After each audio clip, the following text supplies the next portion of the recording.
சென்னை பெரம்பூரில் ஒரே குடும்பத்தைச் சேர்ந்த 4 பேர் தற்கொலை முயற்சியில் ஈடுபட்டிருக்கிறார்கள். இதில் தந்தை மகன் உயிரிழந்த நிலையில் தாய் மகளுக்கு மருத்துவமனையில் தீவிர சிகிச்சை என்ற தகவலானது வெளியாக இருக்கிறது.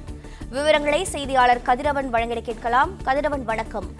இந்த சம்பவத்தின் பின்னணி என்ன? மேலும் தகவல்களை பதிவு செய்யலாம். சென்னையில மனைவிக்கு புற்றுநோய் ஏற்பட்டு இறுதி கட்டத்தை எட்டியதால மனைவி மற்றும் குழந்தைகளுக்கு விஷம் கொடுத்துவிட்டு தந்தையும் தனது உயிரை மாய்த்து கொண்ட சோக சம்பவம் நடைபெற்றிருக்கிறது. தந்தை மகன் உயிரிழந்த நிலையில தாய் மகள் ஆபத்தான நிலையில மருத்துவமனையில் அனுமதிக்கப்பட்டிருக்கிறார்கள்.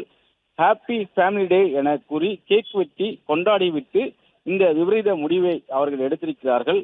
மகள் வாந்தி எடுத்து வலியால் துடிப்பதை பார்த்து மனம் மாறி காவல் கட்டுப்பாட்டு அறைக்கு தொடர்பு கொண்டதால் துரிதமாக செயல்பட்டு 2 பேரை காவல்துறை மீட்டதனால தற்போது 2 பேரும் மருத்துவமனையில் அனுமதிக்கப்பட்டு சிகிச்சை பெற்று வருகிறார்கள்.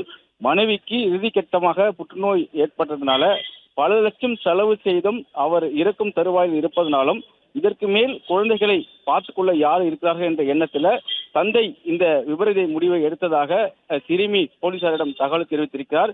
இந்த சம்பவம் அந்த பகுதியில் சோகத்தை ஏற்படுத்தியிருக்கிறது.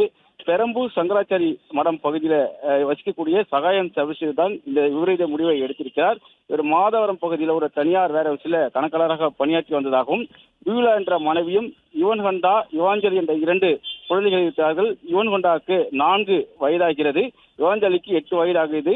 இந்த நிலையில் தான் வியூலா நீண்ட காலமாக புற்றுநோயால் பாதிக்கப்பட்டு பல லட்சம் செலவு செய்த நிலையிலும் அவரை குணப்படுத்த முடியாத நிலையில இறுதி கட்டத்தை எட்டியதாக மருத்துவர்கள் தெரிவித்திருக்கிறார்கள்.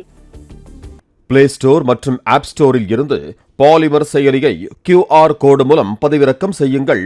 செய்திகளை உடனுக்குடன் பெறுங்கள்.